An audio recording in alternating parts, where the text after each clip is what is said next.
This fifth doubt clearing session of the course, Engineering Thermodynamics. So now let me take up the first doubt for today. So it's question number 87 from our Excel sheet, because already I completed till 86. So the question is, please explain the temperature and specific volume graph for different pressures once again. Okay, so now I'll explain this particular graph.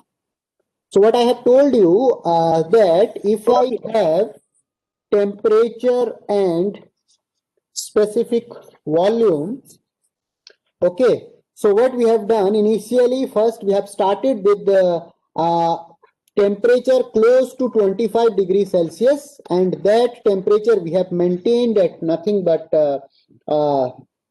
equal to our close to our ambient pressure, so atmospheric pressure condition, and then we started heating at constant pressure. So once we started heating, what we have seen that initially we are having some sensible heating, then we are reaching to the saturation liquid point at which our temperature has become equal to 100 degrees Celsius, and we have seen the phase transformation from liquid phase to vapor phase.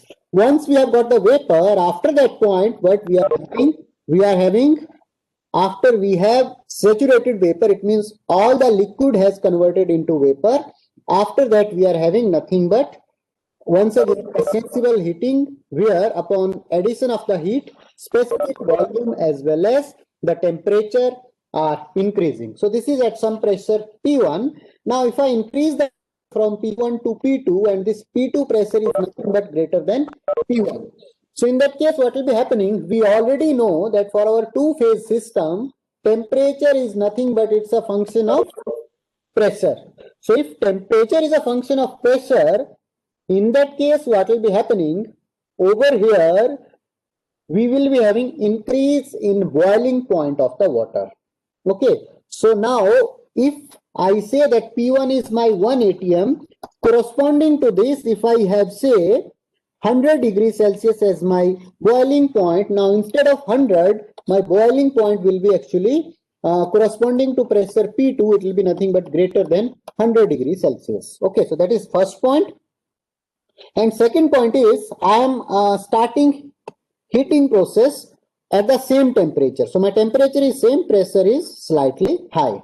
So once again, here also I'll be having almost same kind of sensible heating only. Okay, and then we'll be finding that now we will get saturation temperature as greater than the temperature corresponding to 100 degrees Celsius. So this point is very much clear that saturation temperature has to be higher than the saturation temperature corresponding to pressure P1. Okay, now next point comes whether the specific volume should be high or low, or should it remain same. Okay, so now if we talk about specific volume, the idea is in this particular zone, sensible portion, we are having nothing but pure liquid, and we know that liquid is a incompressible substance. So because of that, the effect of pressure will be negligible in case of liquid in comparison to the effect of temperature. Okay, so that's why what will be happening,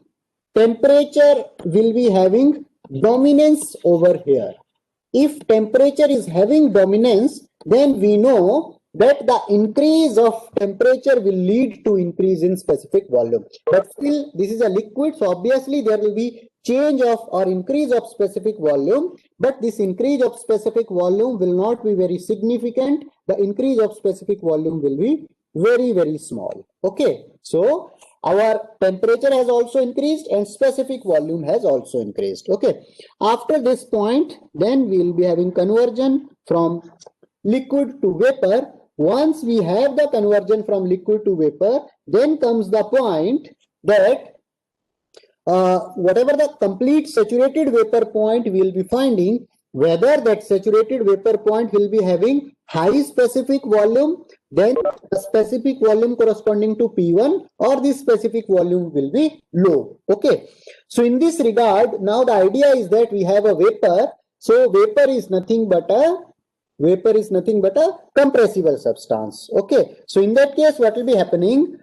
For vapor phase, now effect of pressure will be more pronounced in comparison to the effect of the temperature. So temperature will be having effect to increase specific volume, pressure will be having effect to decrease specific volume. Okay. However, the effect of pressure will be dominant in this case, so that's why I will be having significant drop in our specific volume, and after that we will be having actually further increase of the pressure at point P2. Similarly, if I go for any other pressure P3, so for other pressure say P3, I'll be finding line something like this, and then I'll be having something like this as P3, which is greater than P2, and P2 is greater than P1. Okay, so like this, I'll be getting multiple points. Now, if I join the locus of all these points, so I'll be finding a curve. That particular curve is referred to as saturation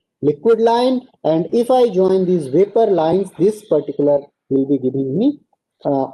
That curve is known as saturated vapor line, and the point at which both these lines meets, that is nothing but our critical point. Okay, so this was the question. Is this question now clear, whatever I have explained it over here?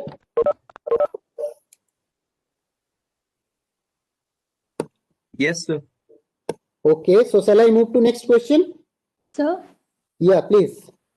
Sir, it means that in liquid also there is both in liquid and vapor form there is effect of temperature and pressure which increases and reduces the volume respectively. But Yes. since liquid is incompressible, we would not assume the effect of pressure. But since Yes. vapor is compressible, we will assume the effect of pressure.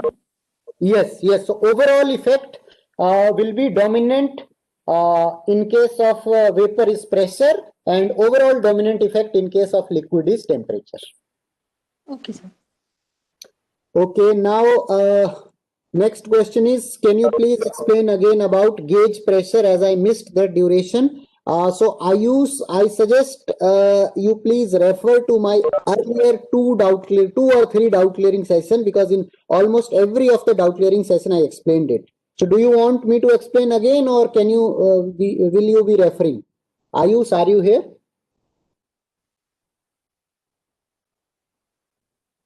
Ayush, are you there connected?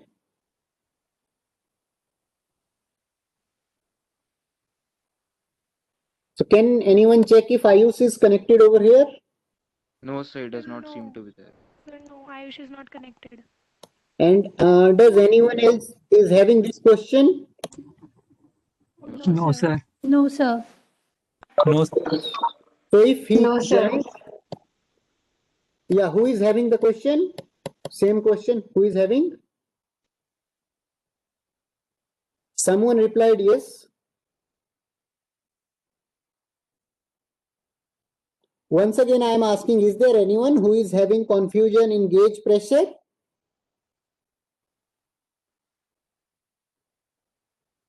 Okay, perhaps. Okay, so if not, then I'll not take this question now. If later on Ayush joins, then probably I'll take once again. Next question is also from Ayush only. So something is misprint in question 4 of assignment. So I have to check it. I'll check, and then accordingly, if there is some issue, then I'll forward an email to all of you. Okay. No, sir. No misprint is there. Okay, there is no misprint. Okay, so probably. Sir, it is solvable. Okay, okay. So probably once Ayush joins, then it can be cleared to him. Next question is, can you please check the answer of question 1? So once again, I am not sure at the moment because I have not seen the answer for question 1. So any. It is also correct, sir. Yes, sir, it's Answer is also coming out correct. It is correct. correct. So Prachi, in the. Yes, sir. Correct, sir. Okay. Sir, actually, Yeah, please go ahead. sir, actually in the answer we have to find the absolute pressure, but we are already given the P-ATM to be 100 kilopascals and answer is 102 kilopascals.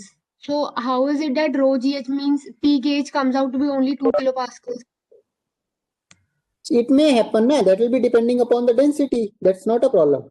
Sir, I solved it out, but it's something more than, and the answer comes out to be 2200 and something. So I think you are making mistake in conversion of the units. Please convert units properly. So then it will be coming same. Okay, so Okay, sir, I'll check. you are not using the conversion factor from mm to meters. So there will be a division by 1000, I think. Okay, sir, I'll check. Okay. The next question is, in the last part of today's lecture, the concavity of PT graph in PPT and the graph you drew were different. Please explain. Okay. So let me take up this point. So while I was drawing the graph of PT, I have shown it something like this. I have shown solid line something like this, and then I have shown vapor line something like this. Okay. And when you referred to the graph on slides, it was something like this. Solid line was almost same, but the vapor line appears to be something like this.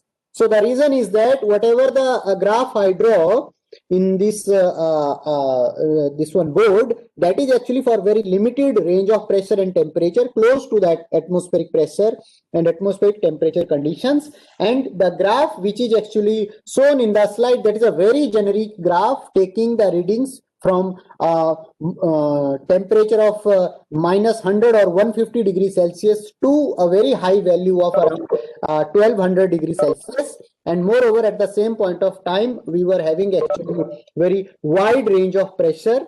Okay, so because of that, that graph, as it is covering the full range. And another important point is, whatever the graph I drew on this particular board, that is actually on linear scale. For pressure also I have linear scale, for temperature also I have linear scale. The graph which is there in the PPT, that is actually on semi-log scale. So for pressure we have log scale, and for temperature we have linear scale. So that is one of the reasons that, like, one of the parameter we are plotting on a linear scale and one of the parameter we are plotting on a log scale. Okay, so it is plotted on semi-log graph paper. Is it okay?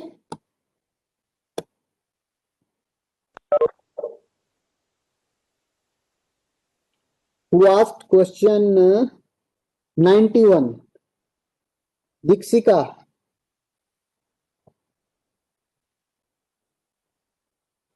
Okay, so probably others can reply if this part is clear to you all. Yes, sir, it is clear. Yes, sir. Yes, sir, it is clear. Yes, sir.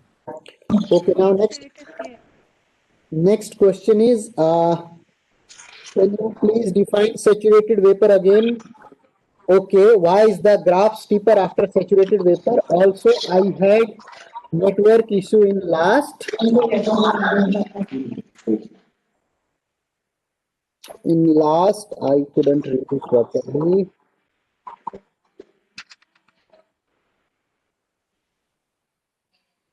Last class, so you can please explain why there are two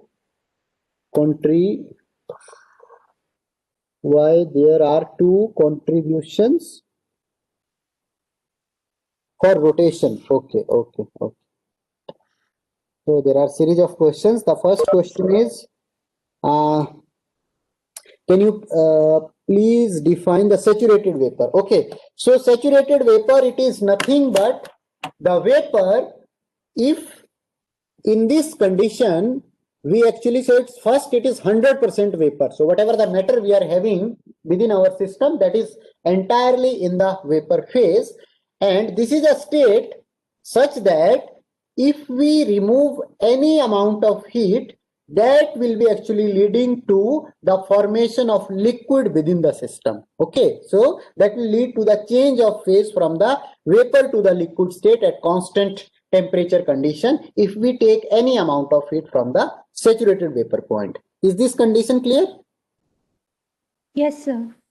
Now the second part is, why is graph steeper after saturated vapor part? Okay, so the thing is, what we have over here, we have a liquid and vapor part. So in case of liquid, what will be happening? Because liquid is nothing but an incompressible substance. Okay, so because of the incompressibility effect, the change of specific volume will be less. Okay, so here we will be having the change in specific volume. Change in specific volume will be less.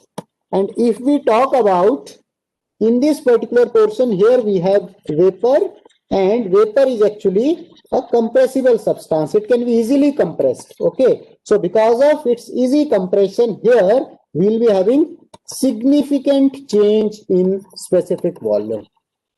Significant change of specific volume upon same change of temperature. Is this point clear? Yes, sir.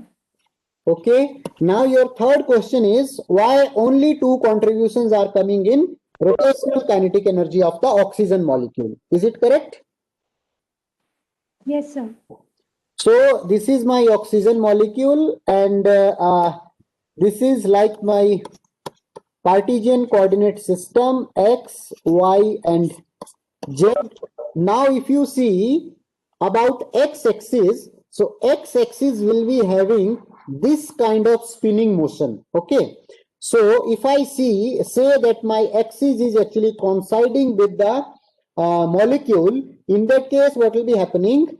From the axis, the mass of molecule will be actually coinciding, the mass of the molecule will coincide with the axis only. So in that case what will be happening? We know that rotational kinetic energy is nothing but equal to half I omega square, where I is mass moment of inertia, which is equal to m into rho square. And for about x-axis, what will be happening? Because all the mass is located on the axis only, so value of rho will be 0. So because of that mass moment of inertia of the molecule, about x-axis will be 0. Okay, so only rotation about y and z-axis will be coming into picture. Is this point clear now?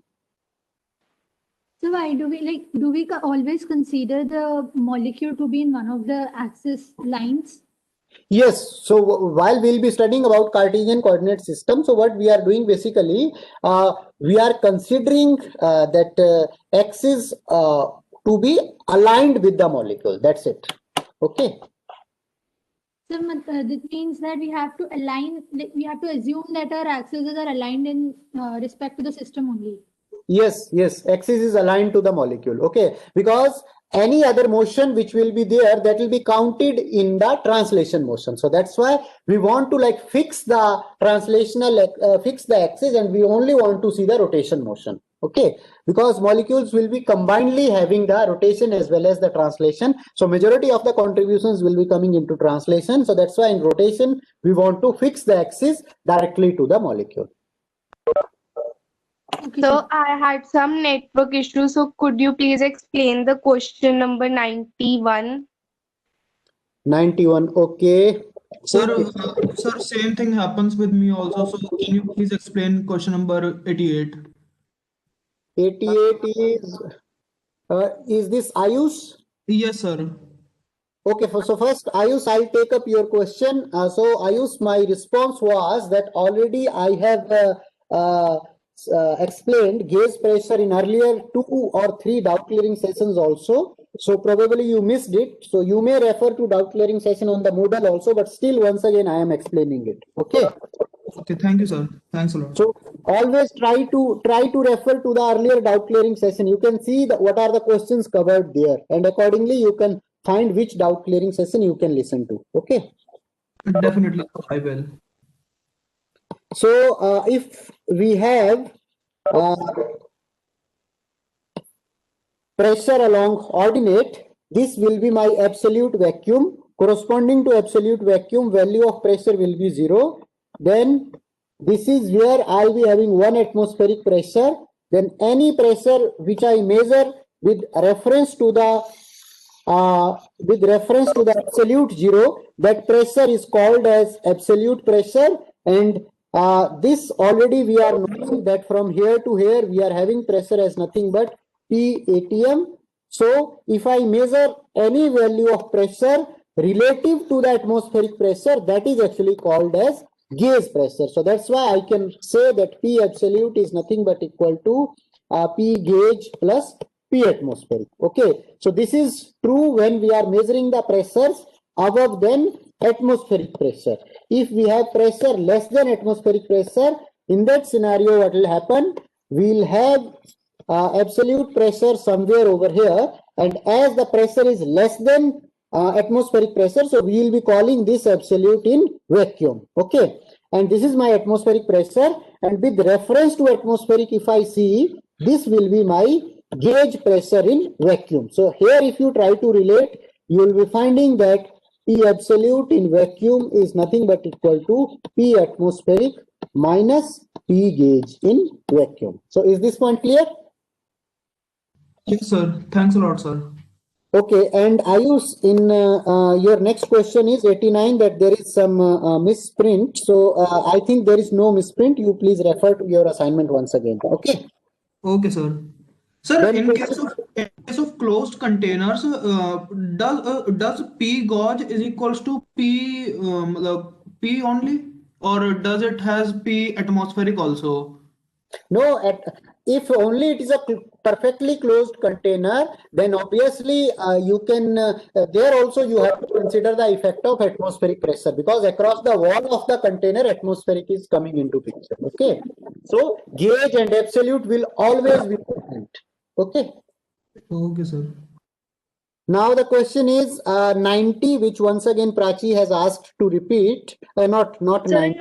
91. 91, yes. Dikshika. So Dikshika, my response is that whatever the graph I have plotted on my board, that graph is on actually linear scale. Both pressure and temperature are linear, while the graph is represented on the slide, that is actually pressure was on logarithmic scale and temperature was on linear scale. So it was on actually semi-log paper. So that's why it is appearing like that. Okay, sir. Thank you. Okay, now the question number, which one I have to take now? I think question number 93. Yeah. So please explain the graph of triple point and how the liquid becomes as dense fluid above the critical point. Okay. So probably I think you I need not to even explain in more details today, because tomorrow once again I'll take up these questions. Okay. So I'll be actually even giving you more details about the graph, but the only idea is the point where our solid line and vapor line and sublimation line. So this is fusion line, this is vaporization line,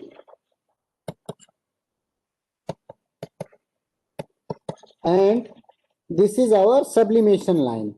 So the point where all these three lines meet, we can say that at that point we will be having nothing but equilibrium between all the three phases. And if we disturb our location from that particular point, then we will be only shifting towards any of the two-phase equilibrium. Okay, so that's why this particular point is actually referred to as triple point, because at this point we are having all the three phases which are in actually in equilibrium, phase equilibrium with each other. Okay, and when I have shown the temperature volume diagram, I have told that we will be having some point over here which is called as nothing but our critical point, and any property, any type of fluid which is above the critical point, that is called as dense fluid. The reason is that because the pressure line which passes through this critical, that is nothing but equal to 22.09 megapascal. So that's a very high pressure. So whatever pressure we will be having beyond the critical point, that will be actually larger than 22.09 only, and at that high pressure the density of the fluid will be very large and its specific volume will be very, very small. So that's why we call the fluid as dense fluid. Okay. Am I correct? Is it clear to you? Yes, sir. Sir, Yeah, please. I just have one doubt, sir, in triple point. Sir, how are all three phases of any substance able to exist together at triple point? Like, why do they? Because So- at that point, the temperature is also low. Yes. So temperature is low, but you can see that your fusion line, so the temperature corresponding to fusion line is nothing but which is showing the transition from solid to liquid, and temperature corresponding to vaporization line. Vaporization line is which is showing the equilibrium from liquid to vapor, and sublimation line which shows the transition from solid to vapor. These all are joining together. Okay, so if all are joining to a single point, at that point there will be phase equilibrium in between all the three phases. Am I clear? Okay, sir. Because all the lines, like your solid liquid equilibrium, your liquid vapor equilibrium, and solid vapor equilibrium, all are joining together. So it means like solid will be in equilibrium with vapor, liquid will be in with vapor, solid will be in with liquid. So it means ultimately as a whole the system will be in three-phase equilibrium. Okay. Okay, sir. Then next question is, in graph T versus V, different pressure, the slope is the slope same? Please explain the idea of critical point. So the idea of critical point is now clear or not, Lavish? Sir, what is the use of it? The use of it is able to specify that beyond below critical point we can easily control the transition from liquid phase to vapor phase. Okay, because we are knowing exactly the amount of heat that has to be added in order to convert from liquid to vapor phase. However, beyond the critical point, here we are having liquid phase, here we are having vapor phase. So we are not able to exactly locate that what is the transition at which conversion is happening from liquid phase to vapor phase. So we have to physically identify the state by physically looking into our medium, whether it is in liquid phase or vapor phase. Okay. Yes, sir. Now your next question is, I think, what is the next question? First part of question is, slope of all the pressures is same or different. So if I give you an idea, you will be finding that probably tomorrow I'll show you a detailed graph, but still let me take up this question. So tomorrow this question will be answered, but still I'm just giving you a brief idea. So you will be finding that in this particular section, when in case of liquid section, when the temperature will increase, when the pressure will increase, slope will decrease, and here in this particular zone actually slope will be increasing. Okay, this point is clear. So what will be happening in the superheated zone, slope will increase with increase of pressure, and in case of this one liquid portion, slope will decrease with increase of pressure. Is this point clear? Yes, sir. So, but this is like very counterintuitive, because when like pressure is increasing, we expect the volume to not increase as much. So that's why that is what is Okay, happening. so that is exactly what is happening. Yeah, effect of pressure is dominant right. in vapor. Yeah. Okay, Okay. okay, sir. So how can slopes before this curve can be explained in the solid phase? Sorry. Not sir, in the liquid phase. In the liquid phase, why are the slopes decreasing? Oh, in liquid phase, why slopes are decreasing? So in liquid phase, the effect of pressure is not dominant. Okay, so pressure will try to decrease the slope. Okay, pressure will try to so what will be happening, like pressure will try to decrease the value of specific volume, but temperature will try to increase the value of specific volume. So basically what is happening, as long as the temperature will become very high, corresponding to that only we will be finding the high temperature. So at high temperatures and high pressure combinations, we will be having actually loosely packed, though we are having liquid only, but still there will be some loose packing. So because of the pressure effect, now that pressure will actually try to compress, but as that effect of pressure is not that much dominant, so what will be happening? Effect of temperature will become prominent, and the prominence of temperature will try to change the specific volume significantly. So because of significant change of the specific volume, like we will be finding decrease of the slope.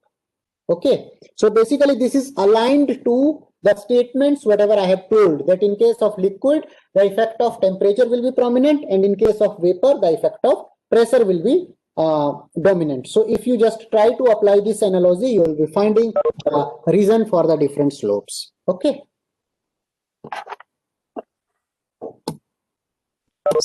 Shall I go with the next question?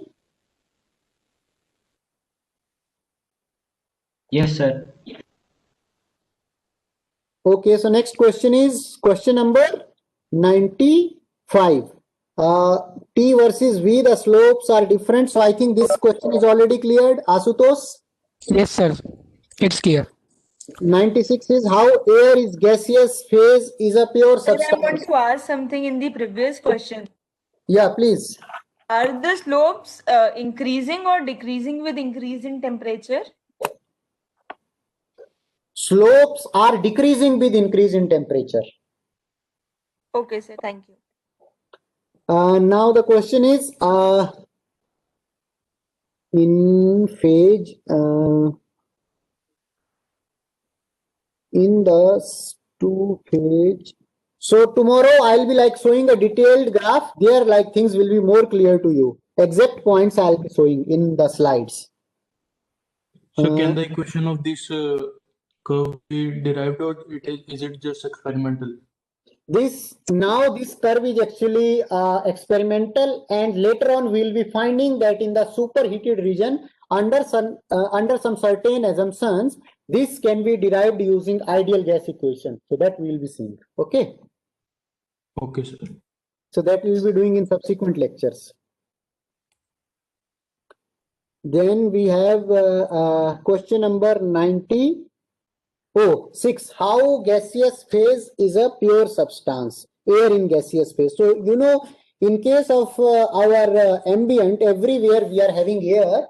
So, if you go to Simla or Mandi, or if you go to Amritsar, anywhere you go, everywhere you will be finding the chemical composition of the air as same. So, that's why it is called as a pure substance. Is this point clear? But sir, we define air as a homogeneous mixture. Yes. So why we have categorized in pure substance? We have categorized because it's a homogeneous mixture. So because of that, it is having homogeneity in chemical composition also. If it is having homogeneity in chemical composition also, it satisfies the criteria of pure substance. So that's why. Okay, sir. Then we have next question as, in two-phase system, we require additional parameter. Yes, we require additional parameter. You need not to worry about it. I'll be explaining about this additional parameter in our next lecture. Okay. So question number 97, I'll take up in the next lecture, where I'll be introducing one additional parameter which specifies the state of the system apart from the intensive properties. Okay. Then question number 98, why liquid air is not homogeneous? So liquid air is not homogeneous because air is a mixture of different components of gases. So while we will be liquefying the gas, the different components of the gas will be liquefying at different temperatures. Okay. So because of that, say one nitrogen is liquefying at T1 temperature, oxygen will be liquefying at T2 temperature, which is less than T1. So because of that, while you will be comparing the composition of liquid, you will be finding that almost everywhere you will be having nitrogen only, while oxygen is there in the gaseous phase only at that time. Okay, so that's why if we take liquid air, or either if we take the combination of liquid and gaseous air, we don't call it as a pure substance. This point is clear? So, but if we take only liquid oxygen, then will it be homogeneous? It will be homogeneous, right? If only I liquid take oxygen. only liquid oxygen, that will be homogeneous. Yes. Okay, sir. Thank you. But sir, won't it have more density at the bottom than the.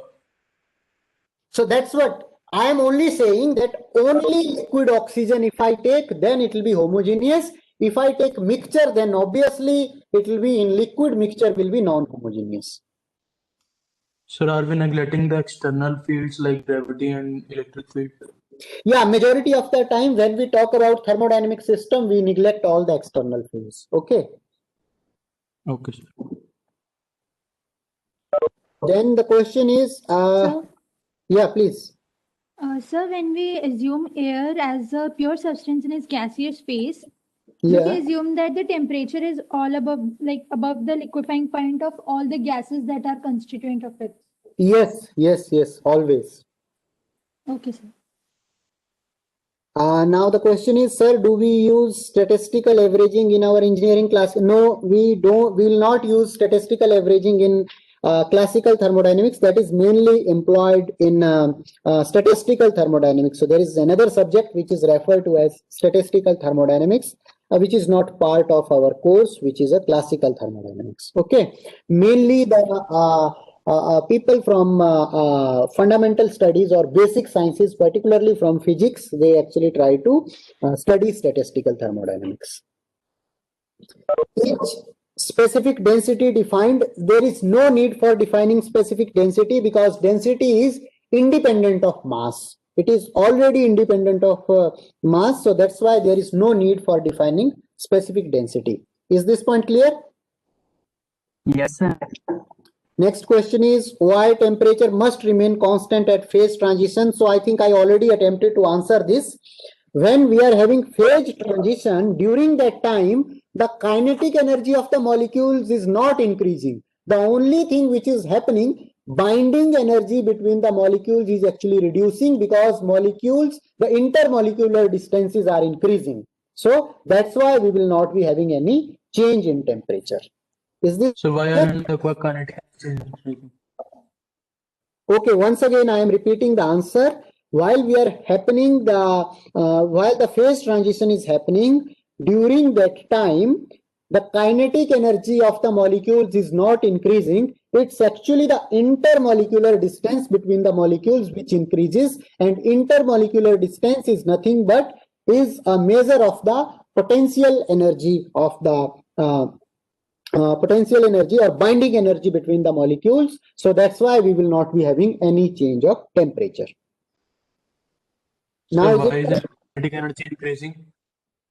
Kinetic energy is not increasing. That is what I am telling you.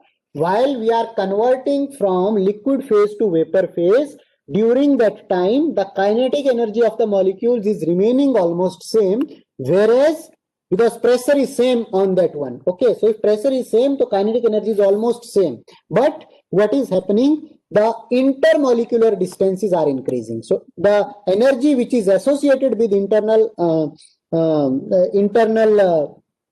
distance between the molecules, that energy is called as latent heat. So because of that, we will be having only the phase transition, whereas the temperature will remain constant.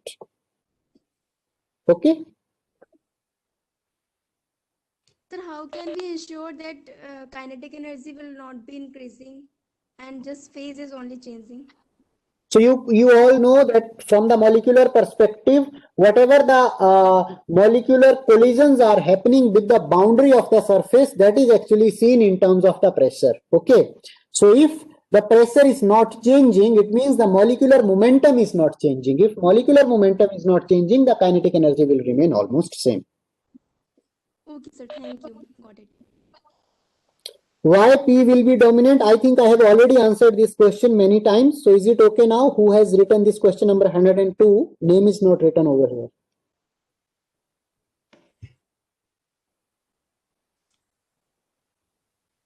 So I am considering it to be answered already. Now I am going to question number 103. Gaseous air also have different composition and density at different locations. For example, air near a volcano, how it is homogeneous. So that's what we are not considering the external fields. We are only considering a generalized case that if we take air in general, it is having almost same composition in our ambient. Okay.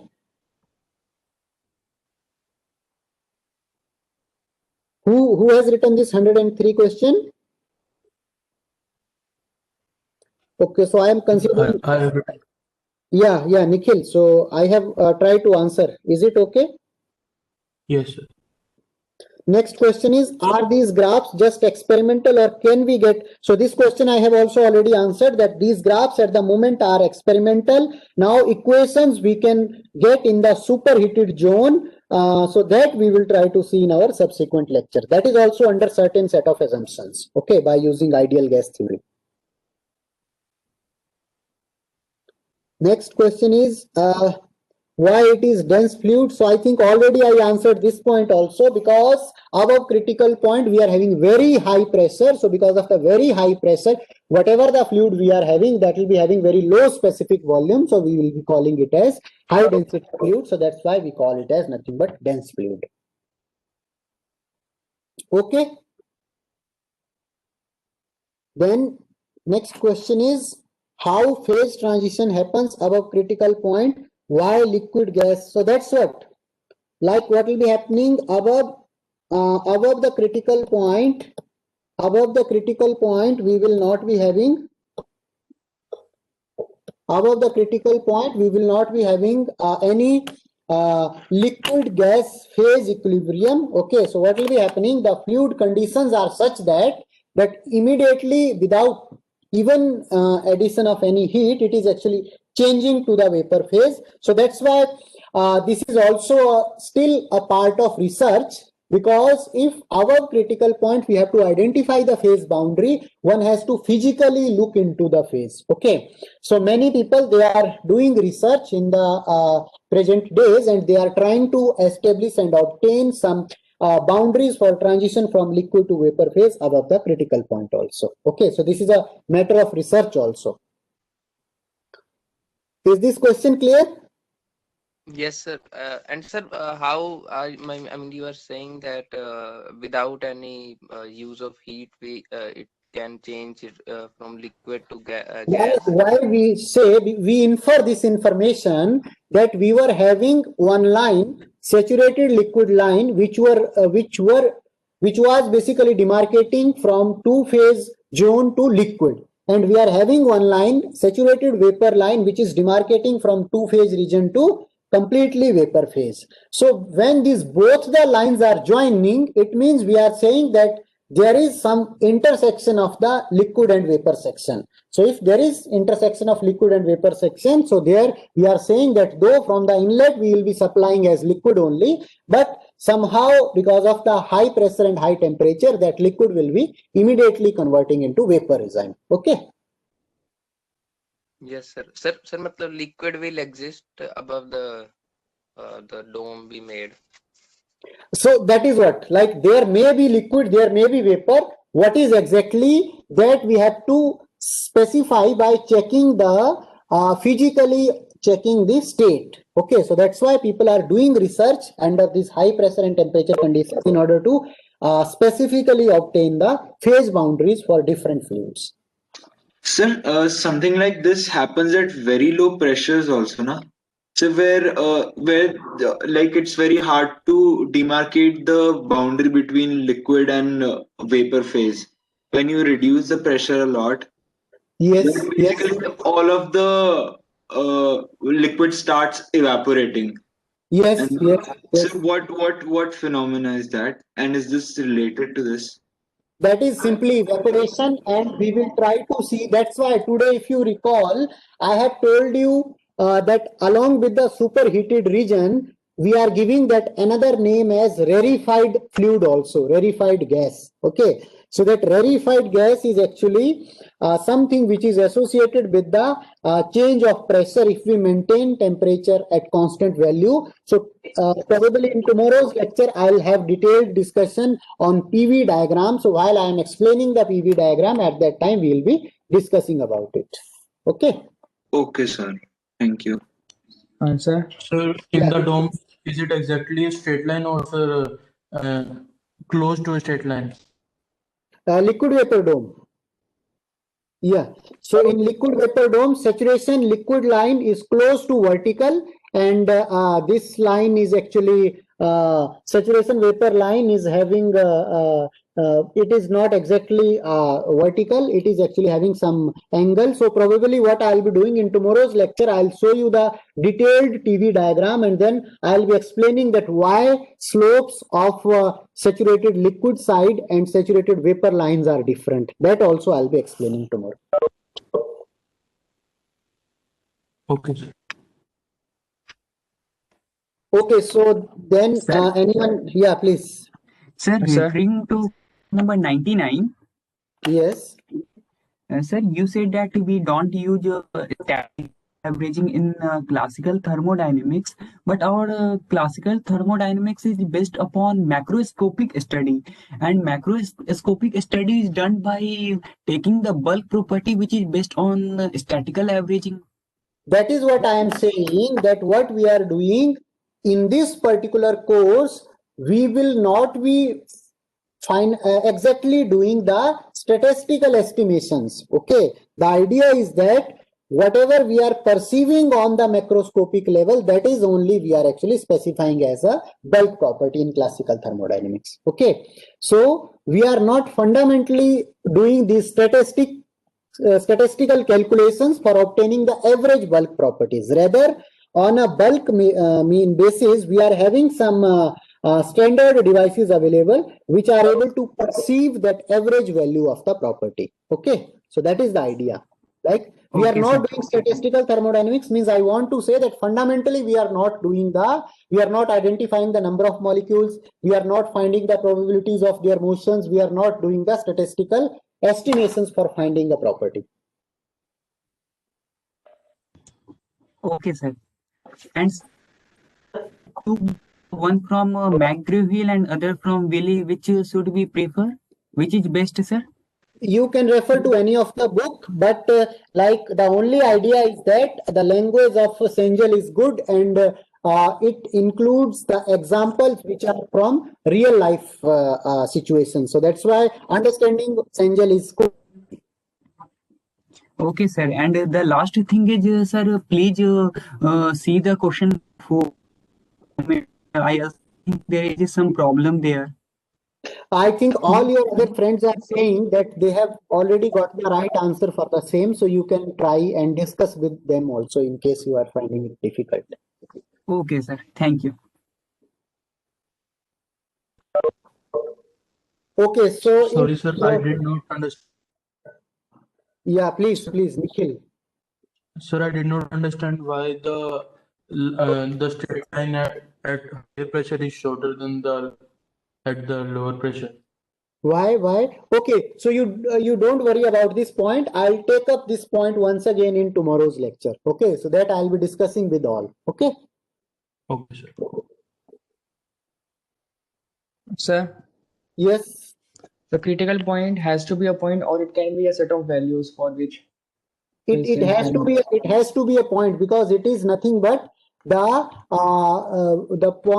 location where actually two lines are meeting. So two lines will be meeting at a point only. Sir, above this point we have only one phase, that is super cooled liquid phase, or we can have gaseous phase also. Gaseous phase, we are calling that phase above critical point as nothing but our dense fluid. Okay.